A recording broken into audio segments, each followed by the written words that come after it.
everyone, I'm Hasuko and welcome to another video. Today I will be reacting to a video I found on YouTube that I didn't like the things people said. This type of videos is often content for rage bait accounts.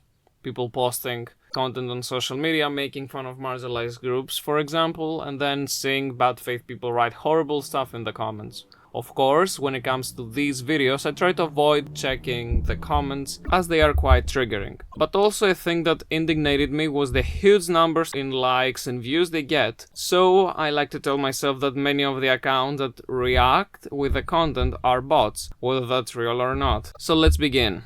The video I found is titled Piers Morgan pulls Uno reverse card on a woke leftist. The channel that uploaded this video is called Dose of Masculinity, where there are many videos with Tucker Carlson, Jordan Peterson, Joe Rogan, Piers Morgan, and other people like that, so you can guess very well the type of account we're dealing with. In this short video, there's a lot of bigotry, but we're going to deconstruct it. We took LGB and then we added LGBTQIA+++,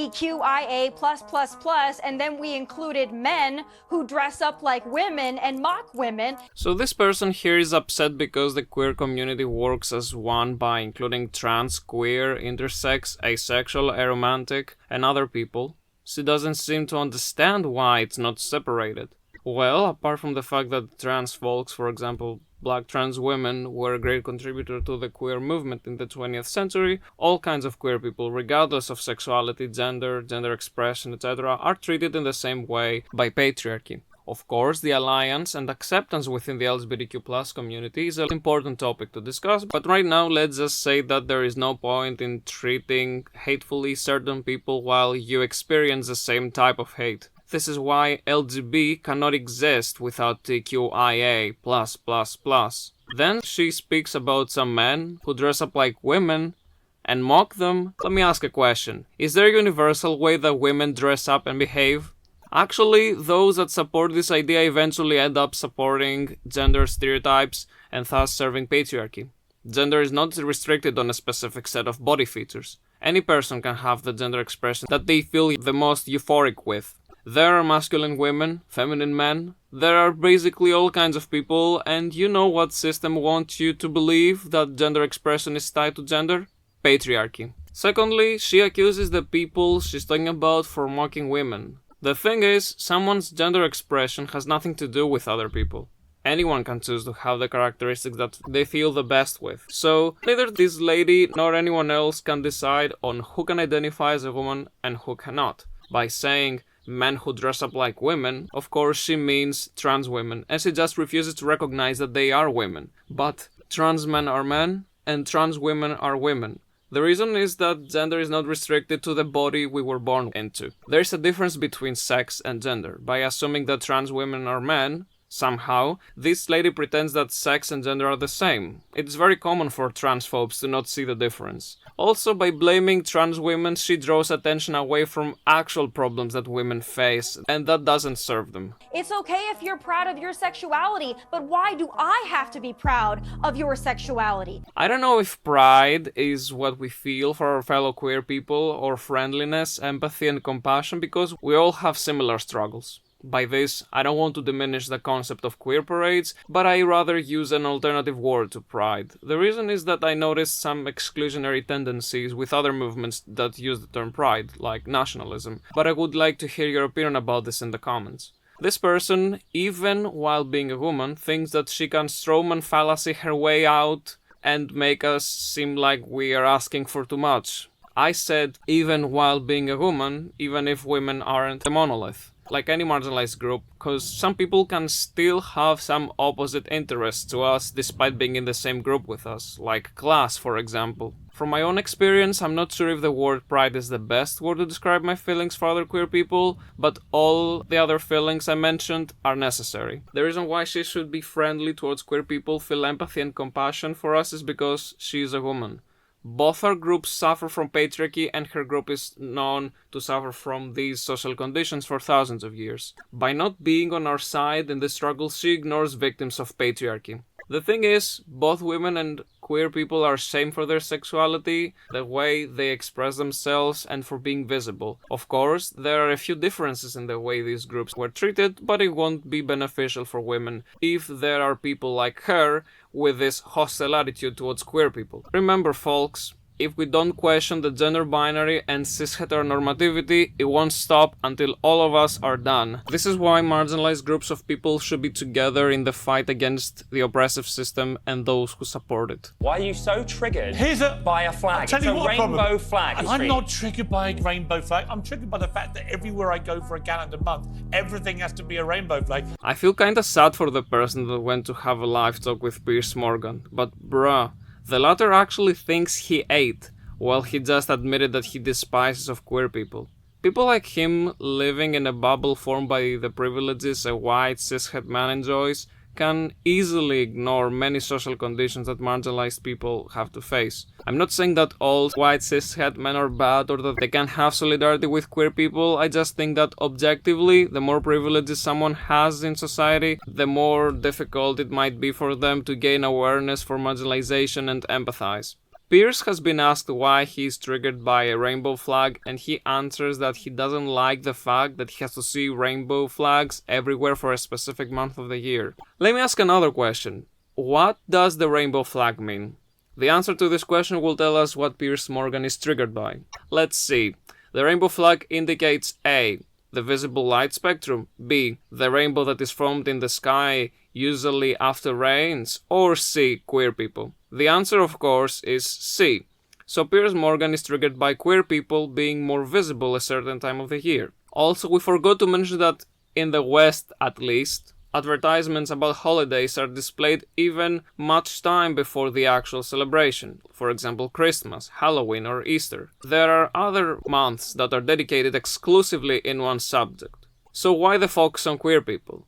Do you think that he will have the same attitude on spending a whole month on another subject, like those I mentioned? I don't think so. And before someone says, and what did queer people do to deserve a month? I don't know, existing. Marginalized groups need visibility even if they also need liberation. And despite the cooptation of marginalized people by capitalism, it is not about getting a reward for something we did. It's about raising awareness. That is the point of Pride Month. Not to mention that there were queer people in the past that played a significant role in the evolution of humanity and determined certain historical events like Leonardo da Vinci and Alan Turing. I'm also sure that in all places of the world there were or there are queer intellectuals that are making huge contributions to civilization. Queer people have suffered from patriarchy, the gender binary, and cis heteronormativity for centuries worldwide. Anyway, having more visibility is helpful for our survival, but we also need to fight for liberation, and that fight can have various types. We can show society that we deserve respect as all innocent beings, and we will struggle to change society so that it's friendly for more of us, but not everyone will listen. And our main goals should be to dismantle patriarchy and cis heteronormativity, and also challenge the gender binary. By that, I don't mean that being a woman or a man is a problem, but rather to challenge the idea that there are two main default genders and all the rest are just marginal, so that we have a spectrum instead of a binary. Well, I'm triggered that everywhere I go for the entire year, everything has to be straight. Where's my straight flag? Why am I constantly Where getting is straight my people? straight flag? Straight people holding hands in the When street. have you ever seen a straight flag? Where's the straight flag? Everywhere. Where's my straight flag? It's everywhere. It's never been a straight flag. Piers thinks he can deflect the question by ridiculously asking with a demanding tone about his straight flag. Cishet people don't need a flag because they never had to fight oppression against cisgender people and heterosexuality. That's also the reason why there isn't a need for a straight parade. And yet many cishet people have a great audacity ignoring the suffering of queer people. Someone doesn't need a flag to be a sign of their social struggle when they didn't have one, since the system itself was always on their side. Maybe not when it comes to their class, but rather their sexuality and gender. There is a saying that goes, privilege doesn't mean that you have no problems. It means that there are problems that you don't have. Privileged people have a higher tendency to ignore issues marginalized people face and thus follow a conservative or reactionary narrative. They either ignore our issues supposing that they are already fixed and thinking that we are asking for more than what they have, or they genuinely feel that we should be treated horribly. In the first case, when the fear of replacement hits, for example, these people quickly give up on the idea that there is no discrimination. At least that's what they imply.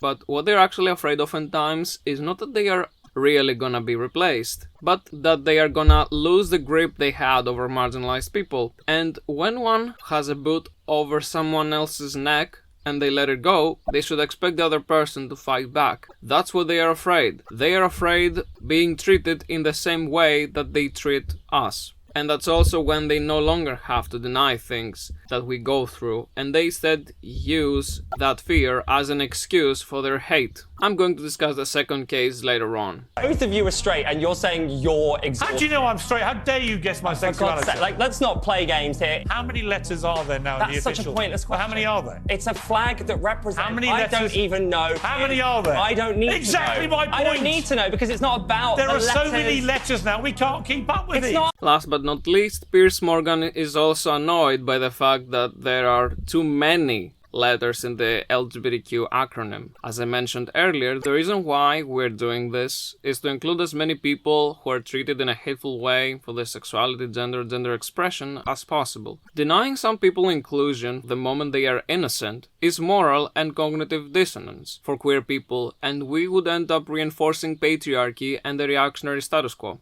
That's actually what trans-exclusive LGB people end up doing. I'm gonna say it again. There is no LGB without TQIA+. People shouldn't make others suffer for the same reasons that they suffer, let alone that they will be the next target after trans people. And I just imagine that video writing a description something like, "Who do you think is right?" As if this issue is up for debate. It's simple. One person wants power and control over sexuality, gender and gender expression, while the other is against that. There is nothing up for debate. Even if right now I might be fighting ghosts, cause I don't remember what the description was saying, and don't care enough to go and check that video again. I want now to make a wrap up of the video that we just watched and the impression it left me with. Being triggered by the mere existence of a specific group of people that has done nothing to you and exists innocently in society is an act of privilege, and it leads to the demonization of that specific group. There is another saying that goes, "When accustomed to privilege, equality feels like oppression." Like, imagine saying, "I don't like that people with an X attribute force their existence on me." How can someone force their existence on you while doing nothing to you? In this case, if someone feels that the existence of others is forced on them, then most probably that person wants those individuals to not exist. This is what is meant when people say, "I don't like seeing queer people out in the streets. I don't like seeing rainbows everywhere when they have this Pride Month. They can do whatever they want, just only in their bedroom and not in front of me."